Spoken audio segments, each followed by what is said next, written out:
ត្រាំប្រកាសថាសហរដ្ឋអាមេរិកនឹងជួយមីយ៉ាន់ម៉ាដែលរងគ្រោះរញ្ជួយដីដ៏សាហាវរដ្ឋធានីវ៉ាស៊ីនតោន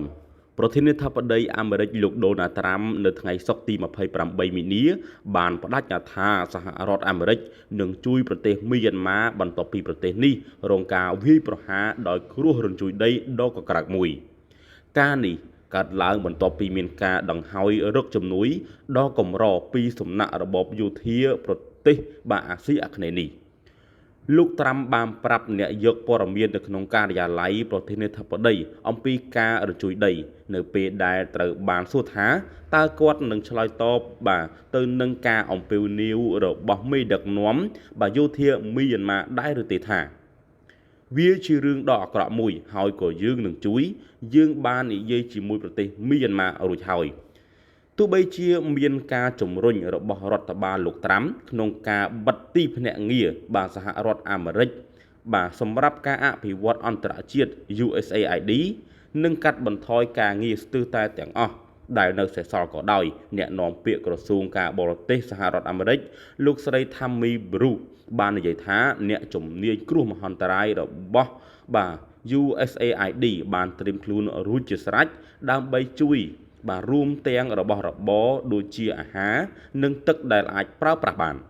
លោកស្រីបានប្រាប់សន្និសីទសារព័ត៌មាន USAID បានរក្សាក្រុមអ្នកជំនាញគ្រោះមហន្តរាយដែលមានសមត្ថភាពឆ្លើយតបប្រសិនបើមានគ្រោះមហន្តរាយកើតឡើង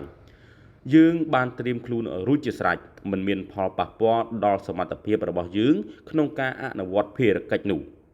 អគ្គលេខាធិការអង្គការសហប្រជាជាតិលោកអង្គតូនីញ៉ូហ្គូដេរេសបាននិយាយថា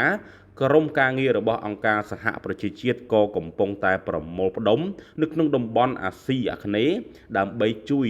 អ្នកដែលត្រូវការជំនួយទន្ទឹមនឹងនោះប្រធានសហភាពអឺរ៉ុបលោកស្រីអ៊ុយសូឡាវុនលើយិនបានប្រកាសការពីថ្ងៃសុក្រថា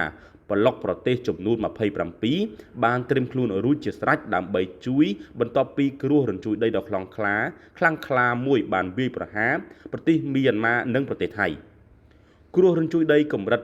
7.7 វិកទ័របានវាយប្រហារប្រទេសមីយ៉ាន់ម៉ានិងប្រទេសថៃកាលពីថ្ងៃសុក្រដោយបានសម្លាប់មនុស្សជាង150នាក់និងរាប់រយនាក់ទៀតរងរបួស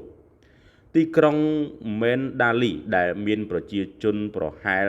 1.5 លាននាក់គឺជារដ្ឋធានីបុរាណរបស់ប្រទេសមីយ៉ាន់ម៉ានិងជាមជ្ឈមណ្ឌលនៃបេះដូងព្រះពុទ្ធសាសនារបស់ប្រទេសគឺជាតំបន់ដែលរងគ្រោះខ្លាំងបុគ្គលិកសង្គ្រោះបន្ទាន់កំពុងតែព្យាយាមជួយសង្គ្រោះព្រះសង្ឃរាប់សិបនាក់ដែលជាប់គាំងនៅក្រោមគំនរបាក់បែកក្នុងវត្តផាយ៉ាអ្នកស្រុកនិងប្រព័ន្ធផ្សព្វផ្សាយក្នុងស្រុកបានឲ្យដឹងថាអគារស្ពាននិងផ្លូវរាប់សិបត្រូវបានបំផ្លាញនៅក្នុងសន្ទរកថាមួយដែលបានចាក់ផ្សាយតាមប្រព័ន្ធផ្សព្វផ្សាយរដ្ឋប្រធានរបបយោធាមីយ៉ាន់ម៉ាលោកមីនអ៊ុងលៀងត្រូវបានដង្ហោយរកជំនួយពីបណ្ដាពីប្រទេសណាមួយឬអង្គការណាមួយសង្គ្រាមស៊ីវិលរយៈពេល4ឆ្នាំដែលបង្កឡើងដោយការដណ្ដើមអំណាចដោយយោធាបានបំផ្លាញហេដ្ឋារចនាសម្ព័ន្ធនិងប្រព័ន្ធថែទាំសុខភាពរបស់ប្រទេសមីយ៉ាន់ម៉ាដែលធ្វើឲ្យប្រទេសនេះមិនមានឧបករណ៍គ្រប់គ្រាន់ដើម្បីឆ្លើយតបទៅនឹងគ្រោះមហន្តរាយបែបនេះបាទបងប្អូនប្រិយមិត្តទាំងអស់គ្នាពាក់ព័ន្ធទៅនឹងប្រទេសមីយ៉ាន់ម៉ាគឺលោកមីនអ៊ុងលៀងគឺបានប្រកាសរកជំនួយ